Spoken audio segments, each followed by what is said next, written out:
पाकिस्तान में राजनीतिक अस्थिरता एक बार फिर गहराती नजर आ रही है। अभी हाल ही में पाकिस्तान के कब्जे वाले कश्मीर में जनता के व्यापक विरोध और आंदोलन से केंद्र सरकार की नींव हिल चुकी थी और अब एक नया संकट सिंध और पंजाब प्रांतों के बीच गहराते तनाव के रूप में सामने आ गया है। ये टकराव सिर्फ प्रशासनिक नहीं बल्कि सत्तारूढ़ गठबंधन के भीतर पनप रहे आंतरिक मतभेदों का सीधा प्रमाण भी बनता जा रहा है। सबसे हैरानी की बात यह है कि दोनों राज्यों में सत्ता संभाल रही पार्टियां पाकिस्तान पीपुल्स पार्टी और पाकिस्तान मुस्लिम लीग नवाज एक ही केंद्र सरकार का हिस्सा हैं, जिसे प्रधानमंत्री शहबाज शरीफ लीड कर रहे हैं। ये विवाद न सिर्फ सियासी माहौल को गरमा रहा है बल्कि सीधे तौर पर पाकिस्तान की गठबंधन सरकार की स्थिरता पर सवाल खड़े कर रहा है। इस टकराव की शुरुआत सिंधु नदी के पानी के बंटवारे को लेकर हुई, जो पाकिस्तान की जीवन रेखा मानी जाती है। पंजाब के चौलिस्तान इलाके में पानी पहुंचाने के लिए एक बड़ी परियोजना शुरू की गई थी, जिसमें सिंधु नदी से 176 किलोमीटर लंबी 6 नहरों का निर्माण किया जाना था। इसका उद्देश्य पंजाब के रेगिस्तानी क्षेत्रों में सिंचाई सुविधा पहुंचाना था, लेकिन सिंध के लोगों और पीपीपी ने इस परियोजनाओं को अपने अस्तित्व पर खतरे के रूप में देखा।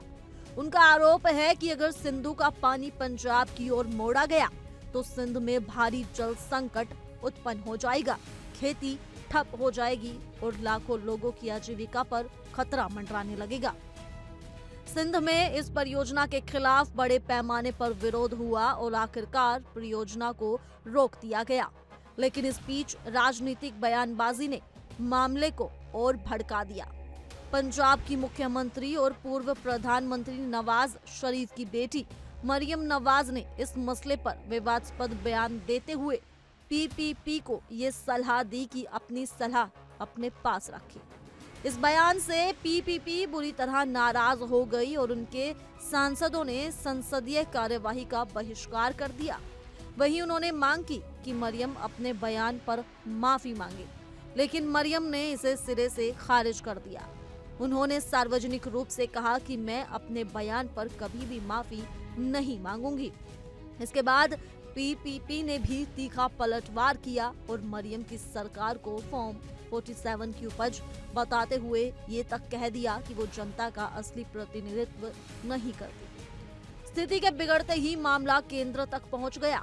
6 अक्टूबर को राष्ट्रपति और पीपीपी के प्रमुख आसिफ अली जरदारी ने गृह मंत्री मोहसिन नकवी को तुरंत कराची बुलाया। ये कदम साफ दर्शाता है कि मसला सिर्फ प्रांतीय झगड़े तक सीमित नहीं है, बल्कि इससे केंद्र सरकार की स्थिरता भी खतरे में आ गई है। सरकारी बयान में कहा गया कि सिंध और पंजाब सरकारों के बीच बढ़ते तनाव पर चर्चा के लिए गृह मंत्री को कराची बुलाया गया है। इसके अलावा प्रधानमंत्री शहबाज शरीफ ने भी अपने बड़े भाई नवाज शरीफ से मुलाकात की और उनसे इस विवाद को शांत कराने में मदद मांगी है। पीपीपी और पीएमएल-एन के बीच जो एक खाई बन रही है, वो केवल एक नहर परियोजना तक सीमित नहीं रही। अब ये राजनीतिक अस्तित्व, आपसी सम्मान और सत्ता के बंटवारे के मुद्दे तक जा पहुंची है।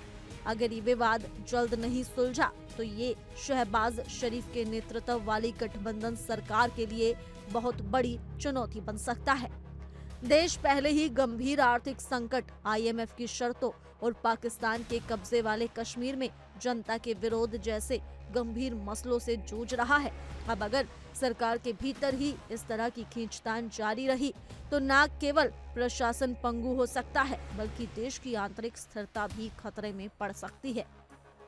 पाकिस्तान में इस समय जो सियासी माहौल बना है वो केवल प्रांतीय विवाद का मामला नहीं है बल्कि राष्ट्रीय संकट की ओर संकेत कर रहा है।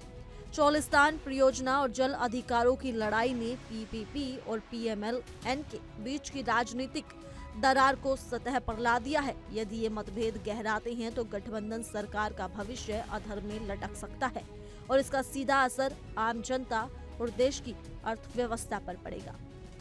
फिलहाल के लिए सिर्फ इतना ही। ज्यादा जानकारी के लिए जुड़े रहिए इंडिया डेली के डिजिटल प्लेटफॉर्म के साथ।